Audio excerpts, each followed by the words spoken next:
سلام بینندگان گرامی، برنامه اخبار آزادی با خبرهای تازه تاجیکستان و جهان منظور شماست. امروز پنجشنبه 1 ایول، عبدالله اشرف هستم در خدمتتان. حالا توجه کنید به سرخط موضوعهای برنامه روز. ترکش گاز در ناحیه عینی یک نقطه فروش سوزشواری و ماشین بارکش را به کام آتش کشاند. حکومت تاجیکستان عفو اموال اعلان نموده سرمایه‌داران را به بازگردانی پولهایشان از خارج تشویق می‌کند. توسط سرمایه‌گذاری مبلغ‌ها به اقتصادیات ملی تاجیکستان و آشکار نمودن آنها قانونی گردانیده می‌شود. ساکنان دهه آفتابلیقای کولاب شکایت دارند که سالها باز بینای باغچه تعمیر نمی‌شود و کودکان جایی رفتن ندارند. در قد کوچه، در بالای خاک، در هر جا، در هر یک انا چی بازی کردن هم خاک‌نوتا گشتگی. امروز عبیدالله رجبوف هنرمند شناخته تاجیک درگذشت. رجبوف پس از نصف روز 1 ایول در خانه‌اش در شهر دوشنبه فوتیده است. سبب مرگ هنرپیشه شناخته هنوز رسما اعلان نشده است، ولی همکارانش میگویند بیماری او دارای نشانه‌های کووید 19 بود. عبیدالله رجبوف هنرپیشه خلقی تاجیکستان و بنیادگذار تئاتر آینه ماه مارت امسال به سن 80 سالگی رسیده بود. در آستانه زادروزش وی در یک مصاحبه اختصاصی به رادیو آزادی گفته بود حالا سخنی تازه و فکری تازه را در حجم تاجیک نمی‌بیند، اما به آینده بهتری آن امیدوار است. هفته‌های اخیر چندین نفر از چهره‌های نامدار با نشانه‌های کرونا ویروس یا التهاب شش در تاجیکستان درگذشتند. وزارت تندرستی تاجیکستان درگذشت آنها را به کووید 19 پیوند نمی‌دهد. حالا رو آوریم به یک حادثه ناخوش که در ناحیه عینی رخ داده خوشبختانه بی تلفات جانی به انجام رسید. صبح امروز یک نقطه فروش سوزشواری در ناحیه عینی نزدیکی دهه خوشکت آتش گرفت. قسمی از نقطه سوزشواری و ماشین بارکش به کام آتش رفتند. مقامات میگویند زیانی مالی حساب می شود. آتش نشانها سبب سر زدن سوختار را حالا تحقیق دارند. تفصیلات در گزارش همکارم میرزا نبی خالقزاد. در کیلومتر 138 راه دوشنبه خوجند در قلمرو ناحیه عینی نقطه فروش سوزشواری همراه با یک ماشین بارکش به کام آتش رفت. حادثه نیمه اول روز 1 ایول در نزدیکی دهه خوشکت ناحیه عینی رخ داده است. در شعبه کارهای داخلی ناحیه عینی در صحبت با رادیو آزادی گفتند حالا سوختار پره برطرف شد، تلفات جانی نیست. با گفته مقامات ملیسا در این آتش سوزی یگان نفر جراحت وزنی نبرداشته است و کارمندان آتش نشانی به جای حادثه حاضر شده سوختار را خاموش نمودند.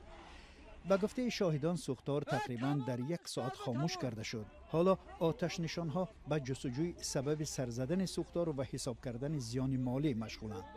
در چند پارچه نواری که کاربران رادیو آزادی ارسال کرده‌اند دیده می شود که قسمی از نقطه فروش سوزشواری و ماشین بارکشان به کام آتش رفته است. با گفته شاهدان سوختار وقتی سر زد که ظرف گاز مایع را به ماشین بار می کردند و ترکش به عمل آمد. اما مقامات می گویند سبب‌های اصلی سر زدن سوختار را حالا تحقیق کرده شده‌اند. با گفته ساکنان در چند سال اخیر بار سوم است که این نقطه فروش سوزشواری آتش می‌گیرد که در نزدیکی خانه‌های ساکنان دهه خوشیکت قرار دارد. این ترکش باشندگان دهه را در ترس و هراس گذاشت و گروهی از ساکنان خوشیکت جمع آمده طلب کردند که این نقطه فروش سوزشواری بسته و به محل دورتر از خانه‌های ساکنان کوچ داده شود. از ناحیه عینی و از جمله کنار دهه خوشیکت یگانه راه ماشینگرد پولکی که مرکز جمهوری را با شمال می‌پیوندد می‌گذرد. از این رو در کناره‌های راه نقطه‌های فروش سوزشواری و یا تعمیر و شستشوی ماشین بنیاد شده است که یک عده ساکنان آنجا کار می‌کنند. در تاجیکستان اخیراً چند حادثه سوختار و ترکش نقطه‌های فروش سوزشواری رخ داد. بر اثر ترکشی که روز 1 می امسال در نقطه فروش سوزشواری در دوشنبه رخ داد، چند نفر زخمی شده. الکسی ریازانسوی 21 ساله کارمند این فروشگاه در بیمارستان درگذشت. مقامات خبر دادند که نسبت به صاحب 33 ساله نقطه فروش سوزشواری پرونده جنایی گشاده‌اند. ترکش یک ماشین حامل گاز در ناحیه باختر در سال 2016 هم رسانه‌ای شد که سبب مرگ یک نفر و زخمی شدن 21 تن دیگر گردید. مقامات بارها گفتند که باید تمام نقطه‌های فروش سوزشواری در جایهای دورتر از محل‌های اهالی نشین بنیاد شوند. آگاهان امور میگویند پیشنهاد کوچ دادن نقطه‌های فروش سوزشواری با سر زدن هر یک حالت سوختار یا ترکشی به میان می آید، ولی بعداً به باد فراموشی سپرده می شود. پارلمان تاجیکستان قانون عفو اموال و دارایی‌ها را به تصویب رساند که هدف دارد شهروندان پول‌های در خارجه پنهان کرده خود را بازگردانیده به مجرای قانونی درآورند. بر اساس این قانون شهروندان تاجیکستان همچنان می‌توانند مال و اموال از جمله منزل‌های غیر قانونی بنیاد کرده خود را به رسمیت درآورند. درباره عفو اموال رئیس جمهور امام علی رحمان در پیامش به پارلمان خبر داده بود. همکارانم مولا رجب یوسفی و شهلای عبدالله ضمن بررسی این قانون در پارلمان بودند و این گزارش را تهیه کردند. طرح قانون درباره عفو اموال روز 30 ایون در جلسه مجلس نمایندگان قبول شد. بر اساس طرح نو شهروندان تاجیکستان می توانند دارایی و مبلغ‌های تا سنه مورد عمل قرار گرفتن قانون به دست آورده خود را رسمی کنند.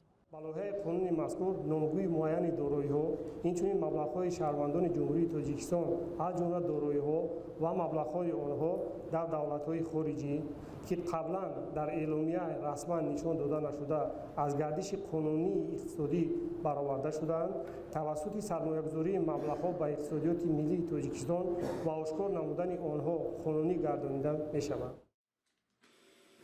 اما قانون نو برای عفو اموال غیرقانونی بعضی محدودیت‌ها هم دارد، از جمله برای دارایی و مبلغ‌هایی که طبق قانونگذاری تاجیکستان معاملاتشان محدود شده است.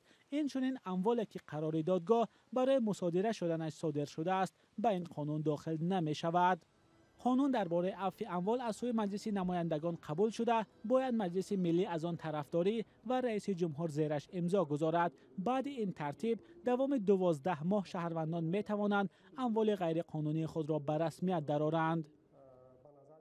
مقامات از عفو اموال امید زیاد دارند. مقصد قانون مذکور فراهم آوردن شرایط مساوی برای جلب سرمایه شهروندان به اقتصاد ملی، تامین نمودن شفافیت، کاهش دادن حصه اقتصادی پنهانی، بازگردانی دارایی‌ها و مبلغ‌های شهروندان جمهوری تاجیکستان به اقتصاد ملی، فعال نمودن سرمایه‌گذاری برای رشد صاحبکاری مقرر گردیده است. یک نکته مهم برای شهروندان این است که بر اساس قانونی نو منزل‌هایی که در گذشته غیر قانونی ساخته شدند عفو خواهند شد و رسما ثبت می‌شوند. در 3 سال استقلالت این بار دوم است که در تاجیکستان عفو اموال صورت می‌گیرد. مولا رجب یوسفی، شهلای عبدالله، آزادی دوشنبه.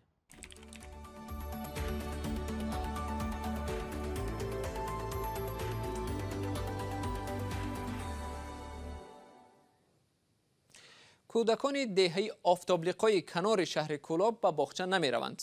این دهه به فرق از دیگر روستاهای تاجیکستان باغچه بچگان دارد، اما بینایش پس از جنگ شهروندی سالهای 90 ویران شده و از کار مانده است. در تاجیکستان بیشتر از 84% کودکان از 3 تا 6 ساله به کودکستان نمی روند. حکومت می گوید تلاش دارد تا سال 2025 30% کودکان را با باغچه ها فرا گیرد. ادامه موضوع در گزارش محمود جان رحمتزاده. بینای کودکستان دهه آفتابلیقای شهر کولاب آثار جنگ سالهای 90 از آن نرفته است. حفیظمون نبیه و زمانی در این کودکستان مربی بود. تا سالهای 90 و زمان آغاز جنگ شهروندی 10 کودک را در اینجا تربیت کرده است. در صدیق ما 10 سال کار کردیم بچه جان. ای روزی سخه مشکش در مردک ما پیراره بود. کار کردیم 10 سال خی. اون چی کار کردیم خی. خیلی جنگو شد و چمنتری چی کمبودی شد. خیلی صدیق هم خیلی چی برام. بینایی که سال 1987 برای آماده کردن کودکان به مکتب ساخته شد، حالی زاره دارد. میدانچه بازی نشانی از کودکستان بودن اینجاست. سیوالی اودینایف ساکن دهه آفتابلیقا آرزو دارد کودکستان مثل سالهای پیش کار کند. این سوم دولت رفته گیاه.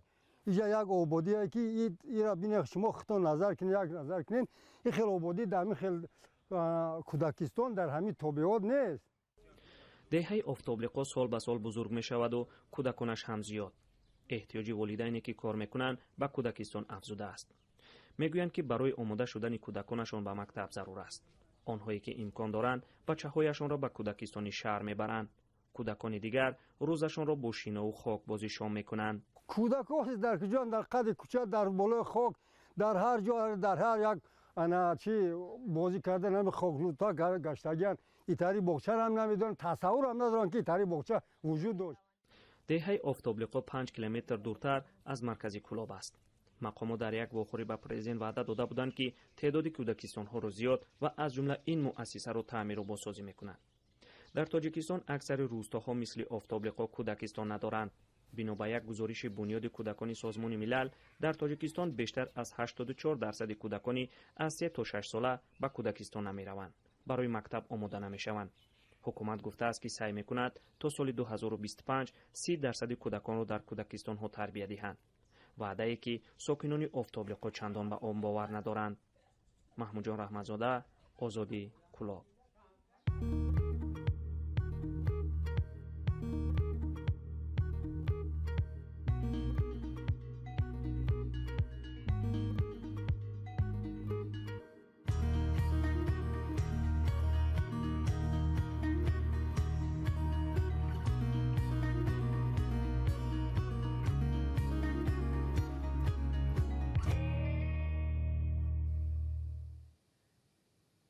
در ترکیه یک طرح عظیم اقتصادی خوابی ساکنان یک گوشه زیبای این کشور را از چشمانشان ربوده است. استخراج سنگ در ولایت ریزه که رئیس جمهور رجب طیب اردوغان آنجا به دنیا آمده است، خشم مردم را برانگیخت.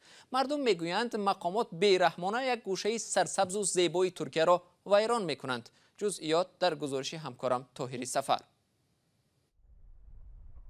رخی زیبای این سرزمین آرام و بی‌اشتها در شمال و شرق ترکیه را خراشیدند. یکی‌درد در ولایت ریزه زادگاه رئیس جمهور رجب طیب اردوغان است که استخراج سنگ در آنجا خشم مردم را برانگیخته است. باید از اینجا برای بنیاد یک بندر در بحر سیاه 20 میلیون تن سنگ برند. аламовар аст. медонед мо тамоми кӯдакии худро дар ин ҷо гузарондем. ман фарзанд дорам ва онҳо ҳам бояд ин ҷоро бубинанд.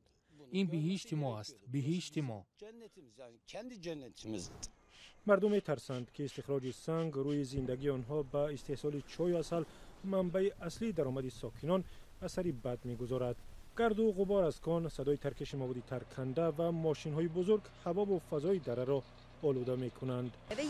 آنها هفته 7 روز و 24 ساعت کار می‌کنند. وقتی کارشان زیادتر شد، مردم اینجا چگونه زندگی می‌کنند؟ زیان سنگکنی را از حالا به خصوص کشاورزان احساس کردند. ما زنبور علفزار داریم. چرای ما در این جنگل ها میچرد. اینجا برای ما مثل انبار است. آنها همه چیزی ما را گرفتند. من قبلا چروایم را آنجا میچراندم. حالا فقط در آغیلند. از ماه اپریل این جانب مردم تظاهرات میکنند و میخواهند پیشروی بیناکاران را بگیرند. سنگ را شرکت چینگیز هولدینگ که با حکومت نزدیک است استخراج میکند.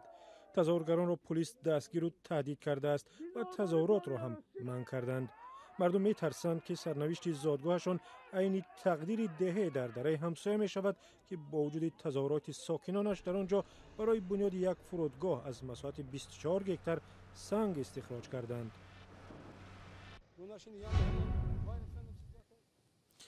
владимир путин президенти русия гуфт ки ваксинаи истеҳсоли русии зидди коронавирус спутник виро гирифтааст. ба гуфтаи вай баъди ваксинзанӣ ҳарорати баданаш андаке боло рафта, аммо баъди чанде ба эътидол расидааст. дар ин бора владимир путин раис ҷумҳури русия дар гуфтугӯи мустақими телевизионӣ ба бинандагон хабар дод.